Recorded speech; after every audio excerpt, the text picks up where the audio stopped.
Cotton, are you ready for a fashion show? Not yet, Gemma, but your outfit looks great. Not done until I've accessorized my weapon. Ladies, gentlemen, and monsters of all ages, with Title Update 2 arriving for Monster Hunter Wilds, one of the big quality of life additions for the game was a layered system being added in for weapons, meaning that you no longer have to look at the model of the weapon that you actually have equipped, and instead you can now use whatever one that you would like of the same weapon type, of course. No holding a greatsword while you do the dual blades moveset, sadly, but you can use any other weapon from your type as the actual visual that you have on your character. With that, today I wanted to take some time and look at, in no particular order, my favorite few weapon designs for each different weapon type, and actually show you how they look in-game properly, instead of just the preview at the smithy menu.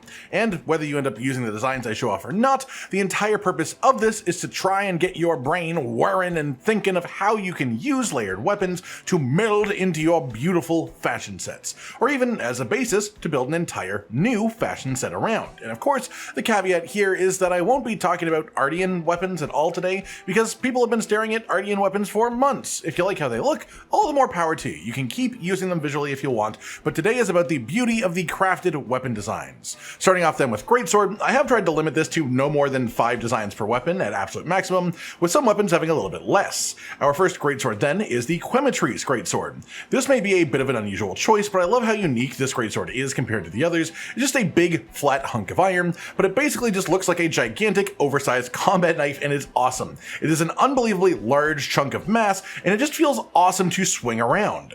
Next up then we have the dahaad greatsword. This one looks cool to begin with, but it has a really cool unsheathing animation where it basically transforms from a shieldy type shape on your back to a proper sword as well, and that just takes it to another level.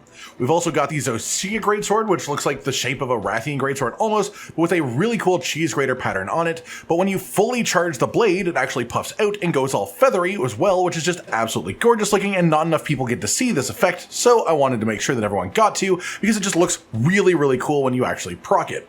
Then there's also a different one as well, completely different honestly, a special mention for the frozen spear tuna. I'm always a fan of silly weapons in Monster Hunter, and layered weapons are the perfect excuse to take a stupidly powerful offensive meta build and then give it the visuals of a big frozen fish as your actual sword. Moving on to the longsword then, I want to start with Rompopolo, which is my favorite just for its super unique model among longswords, being like a giant bone saw. It is a very cool aesthetic and coloring to the weapon too.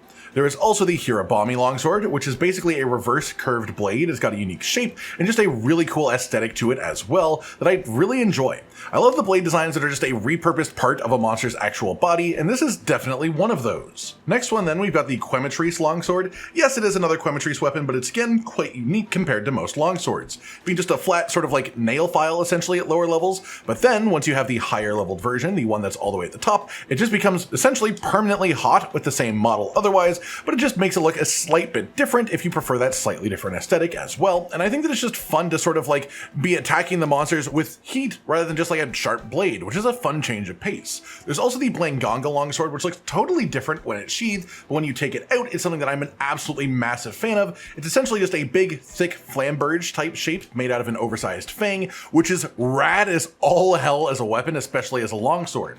Then there's also the Shia longsword, which is most notable because the sheath is actually part of the full blade. When you unsheath, the sheath itself forms onto the blade to extend the actual visuals of the blade itself, then it unravels back into a sheath when you put it on your back, and this is just a really cool weapon in general. For the sword and shield, we've of course got the dahaad SNS, which is a mace when it's sheathed, but it turns into a full-on flail after you pull it out. Flails are awesome as a kind of weapon in the real world. The design of this weapon is awesome in general. It's just one of my favorite weapons in the entire game, and I absolutely love that it is an option.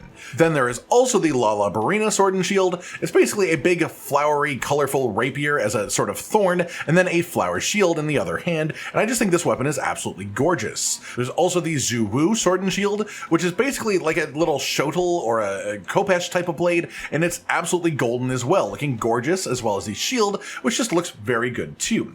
But then there's also, on the complete sort of opposite spectrum of the way that aesthetics work, the Gravio sword and shield, which is like a proper stone gladius, just like a gladiator sword, and a proper big rocky Gravio shield that looks like it has lava on the inside. This thing is absolutely gorgeous, and it's a weapon that normally has such bad stats that you'd never be able to justify using it if you really cared about having good offense.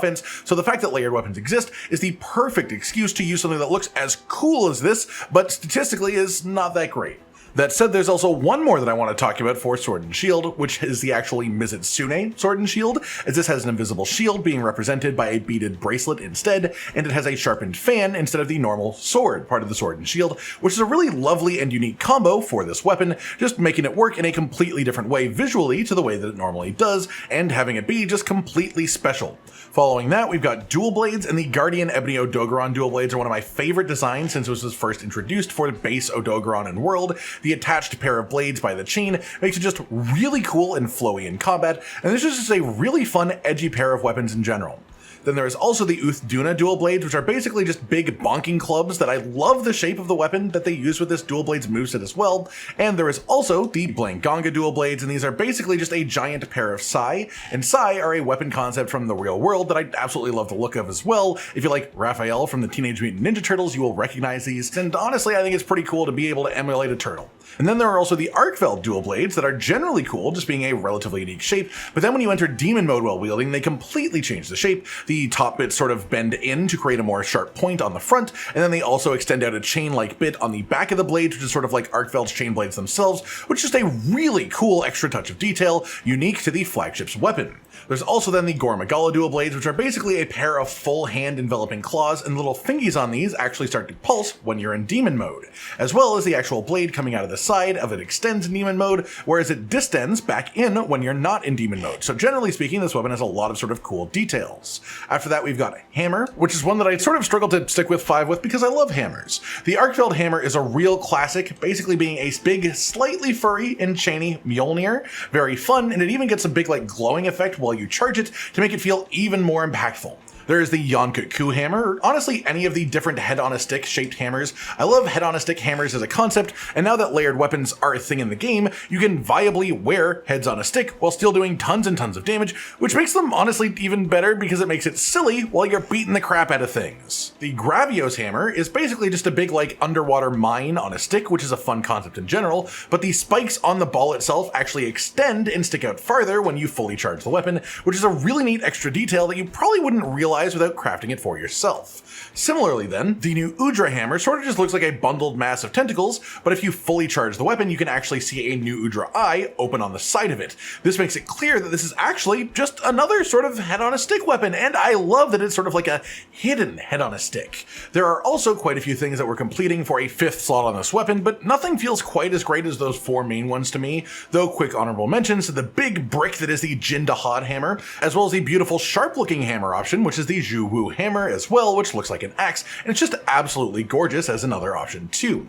Next up for hunting horns, there's a bit of an extra layer to this, as hunting horn layered weapons also transfer the sound of the melodies being played from the layered weapon that you select. So the sound matters more as well, not just specifically the visuals. That said, my favorite hunting horns for both visuals and sound of the song are the Zhuwu hunting horn, which is just incredible all around.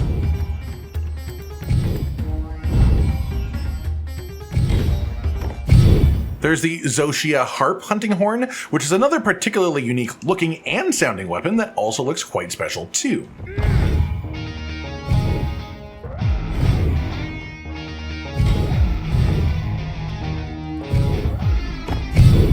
There's also the saxophone hunting horn, of course, the sort of base one that you get in the game, and it is like the first one that you will find as a hunting horn player in Wilds, but it is still the only saxophone-shaped hunting horn that sounds the way that it does, and I love it just for being what it is, even if it is a bit basic otherwise.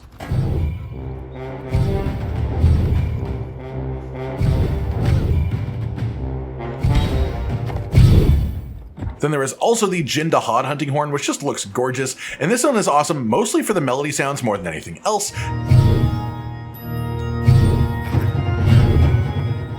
And then there's the Yonkaku hunting horn, which isn't just a big funny head on a stick that permanently has its head actually moving, like the jaw is permanently opening and closing, which I find really funny, but it also has a very unique melody sound effect if you like it as well.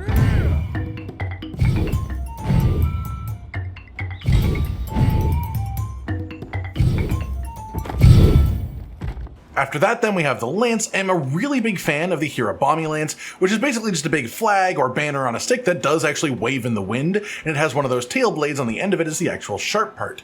This weapon is very monster specific looking, it's very cool looking on its own as an item, but it has that awesome sort of feeling where you can track down exactly which part of the monster made each bit of the weapon. There's also the Raidao lance, which is a really fun, unique shape among them, and the lance is sort of like a big polearm, really cool colors being the Raidao scaling as well. The new Udra lance is pretty special because it does look like just another massive tentacles, but if you walk around with it even sheathed, the actual end of it has physics, so you just have them dangling behind you, which is really funny, and it looks fantastic if you're into this type of thing in general, but also when you're actually wielding it, it sort of like envelops your arm, which makes it just feel like a really cool version of a lance, where the lance is almost trying to like take over you as you're using it, and of course it just has that really spiky, edgy new Udra aesthetic to it too.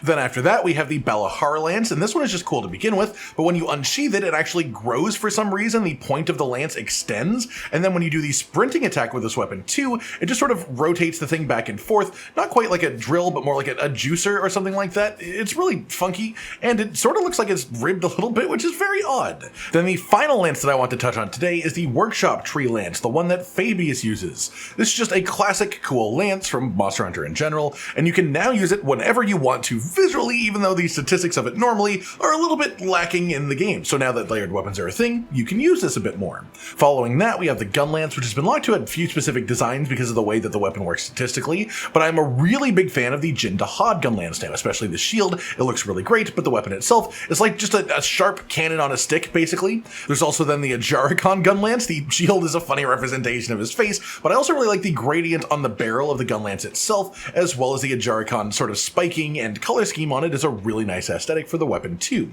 There's then also the Nersella gun lance, which is a proper halberd. It looks really nice, generally a bit thinner or sleeker than many of the gun lances. It's just a totally unique visual compared to the others too. Then there's also the Gypsaros gun lance, if you like him big and you like him chunky. Sort of funny to mention it after the Nersella one, but this one's essentially just a giant thick cylinder that you fire shots out of, and it looks honestly pretty good in my opinion, as funny as it is as well. Then the last one that I want to mention is the Mizutsune gun lance, which is just a really pretty weapon, honestly. The Mizutsune scaling on the shield looks lovely, the lantern-like shaping of the weapon itself, I just find this one very pleasing as a whole. For switch axe, there's only three I want to directly call out, but that's because I just think they look so much better than the other weapon options for the weapon type. These are the Hirabami switch axe, which is one of the coolest looking morphing weapon designs that I've seen in the series. It looks incredible in axe mode, it looks incredible in sword mode, it's a representation of a real life weapon as well, and having all of its bits traceable to which part of the monster they came from makes it even cooler for me too. There's also the Zhuwu switch axe, which is just very wavy and curvy. The colors are absolutely beautiful if you like a more sort of typically pretty weapon, and it's very sleek and sort of curvy as well, which is very nice too. However, if you prefer weapons that are a little bit more on the gnarly side, there's a new Udra switch axe. This is a full-on like bone scythe in axe mode that then turns into a sword in sword mode, and it's covered in new Udra's beautiful oily skin as well, and it just looks really awesome if you're into this aesthetic on a weapon. Moving on, we've got the charge blade, and the Rompopolo charge blade is actually a really funky design. The sword is quite unique, having a very curvy crossguard of a couple of snakes, and it looks almost like the Caduceus, which is Hermes' staff from Greek mythology. However, it's more likely that it was meant to represent the rod of Asclepius, which is a part of the symbol often used in modern medicine, just with one snake in the actual symbol instead of the two intertwining on the weapon. This matches the aesthetic concepts of a lot of the Rompopolo equipment, and I love the idea behind it. Not to mention the shield is like an hourglass filled with glowing goop on it as well, that gets to represent the files and the sort of discharge, and the weapon as a whole just looks honestly absolutely incredible to me. Then we also have the Hirabami charge blade as well. This one looks really nice, it's very sleek, I love the texturing and the color on it as well. It matches Hirabami in general, and while I don't think that Hirabami is necessarily a pretty monster, I do think that Hirabami's coloring and patterns are very nice, and this definitely translates to a bunch of its weapons, this one included, which I really like, especially the axe mode with the sort of extending out blades, which is another thing that you just wouldn't see if you only looked at it in the preview of the weapon in the smithy. So that's sort of why I wanted to do this whole thing. Then the final charge blade that I want to touch on is the Duna charge blade. This is just super thick, it's very tribal looking, it's got very cool coloring on it, it's a very unique weapon among most charge blades, and I also want to make a quick honorable mention to both the new Udra and Lalabarina charge blades, which I think do also look nice, but I also think they are a slight step down from those three main ones that I wanted to talk about today. Then we have the insect glaive, and the first one to mention here is a classic, the Ebonio Dogoron glaive. It's just this really gnarly, hellish poker, very specific and edgy aesthetic, but if you like it, you probably really like it. Then there's also the Lala Barina insect glaive, which is like a little serving fork with a pom-pom at the end of it, and I sort of really like that. It's very fun. There's also the Balahara insect glaive, which is just a big sort of bonking implement on the end of a stick, which I really like, because as someone who loves blunt weapons, I do enjoy a good blunt aesthetic on an otherwise sharp weapon. Speaking of which, there's also the Blangonga insect glaive, which is really cool. It's just a big ornate staff, sort of meant to emulate the Monkey King staff of mythological bases as well. And then I also want to quickly point out the Mizutsune insect glaive as well. It's just a really beautiful weapon from top to bottom that I love using, and of course that's partially because it actually mixes in with a lot of my pink surrounded fashion sets. Then we move on to ranged weapons, and for light bowgun, we've honestly got a great selection. The Raid Owl light bowgun just looks incredible, it always has, but this was a weapon that was actually used at some point in meta sets, so a lot of people may have already used this, and thus may not want it as their main layered weapon now that layered is a thing. So I'm going to be presenting a few more options, like the Ajaricon light bowgun. This is a super unique shape, it's just sort of got some really nice trim on it as well, it's a fun color scheme to work with around it, and I just really like this one in general. There's also the Hirabami light bowgun, which is like a big long musket with a bayonet on the end of it. This one of the little curved tail spikes, but again, like the other Hirabami weapons, it is very clearly made of specific monster materials, which I always enjoy quite a bit when I get to see it on a weapon. And then as well, there is of course also the Yonkutku light bowgun, or any of the other bowguns that are basically just a tiny skewered version of a monster. I love that this is basically just a small Yonkutku that has been taxidermied and turned into a bowgun. It's just such a silly option, and I love that you can use the silly options now viably. Then for the heavier of the bowguns, there are honestly so many good options. This was a hard one to cap at 5. There's the new Udra heavy bowgun, which makes a goopy sound effect and exudes some goop when you unsheath it. It's like a big chunk of the monster as a gun. Specifically, the barrel of the gun is like the beak of the monster, and you can actually see what is essentially inside of its mouth, which is just a really neat, funky little concept of a gun aesthetic here. The dahaad heavy bowgun is just like a big, spiky, pointy railgun. It looks incredibly imposing and cool if that's the type of thing that you're after. The Chatacabra heavy bowgun is just this big, like, fat chunk of monster bits. It almost feels like a baby Chatacabra that has been tied up like a pig being roasted on a spit. Its jaw is wide open, so the tongue can become the barrel of the weapon. It's just, again, another silly little thing that I love the look of. The duna heavy bowgun is just this big, beautiful looking winged cannon that you carry around essentially, and the winged sort of feathery bits have their own physics too, which just adds a little bit of coolness to the weapon, in my opinion as well. Then there's also the Mizutsune heavy bowgun, which is sort of like a scaled down artillery emplacement with a really cool sort of Mizutsune themed aesthetic around it as well. Another just really pleasant design for heavy bowgun, honestly. Then finally today, let's talk about the bows. The Raid Owl bow is a pretty unique shape, having the shaft of the weapon split into two as it goes through the little mini Raid Owl head in the middle, sort of like representing his horns, which I honestly think is a really cool way to do the weapon. Then we have the Zhuwu bow as well, which is very, very cephalopod looking. I love how they've been able to translate that into a bow. It has even more splits in the shaft than the Raid Owl bow does, as well as just a very intricate design all along the whole thing, and even the quiver that I absolutely adore with this weapon. The Hirabami bow is very uniquely shaped. It has like a banner connecting the top part of it and the bottom part of the shaft itself. The pattern both on the inside and outside of the banner itself are quite intricate and fun, and then there's also the quiver on the back, which is a nice little extra touch with the extra bits hanging off. There's the duna bow, which is just a really fun sort of lopsided bow. Rather than most of the bows, which are relatively symmetrical, this one is a lot bigger on the top end. It looks sort of ancient, sort of primitive. It has a very different feel than the other bows we've talked about so far, and that's sort of why I wanted to point it out too, because it gives you quite the variety in options. Then the last bow that I wanted to talk about is the Lagiacrus bow, new with Title Update 2 for Monster Hunter Wilds. This is a bit of a thicker shafted bow for those who prefer that. It's a totally different color scheme to most of the other bows, but the parts that I really like about this one are that there is a little Lagiacrus head in the middle of the bow, sort of like how the Raid Owl bow works, but this one is just a lot more prominent. It sort of works into the shaft itself, looking like a horn coming out of his head, like a unicorn Lagiacrus, which I like. But then there's also the quiver, which is really cool in itself, because it's essentially like a lopped off Lagiacrus tail right at the very end that you then stuff with arrows. And I think that's a really nice little extra detail on top as well. All in all, the weapon designs in Monster Hunter Wilds are awesome. There are tons of them that I have absolutely adored, and until Title Update 2, most of them were relegated to only being used by people who didn't care about using meta builds, with some of them being tied to weapons that just have absolutely abysmally bad stats. But now with layered weapons being a thing in the game, you can use whatever you want to visually and look like you're using something else, which hopefully means a lot more of these cool designs will be going around the place. And I love being able to join multiplayer hunts and see actual monster designs being used now instead of just a sea of green hunks of metal all over the place. Not that there is anything inherently wrong with the way that Artian weapons look, I was just sick of them being the only thing that people use and the only thing that I saw people using. So I'm really enjoying this change in the addition of layered weapons. That does it for today then, everyone. I hope you've all enjoyed what is essentially just a chat about my favorite weapon designs in Wilds, and hopefully I've shown you something you find interesting enough to craft for yourself. Like if you liked the video, subscribe to the notification bell for more, and most importantly, ladies and gentlemen, until next time, stay sweet. Josh, Cotton, and Hollow with the videos, dropping the humor like a hammer on your tippy toes, bringing entertainment on a daily arrangement to take our insanity and turn it into entertainment. Yes, I said entertainment twice, to reiterate that it is nice to look into your faces on a mostly daily basis when you let us in your homes to make the whole world a stage. Goodbye.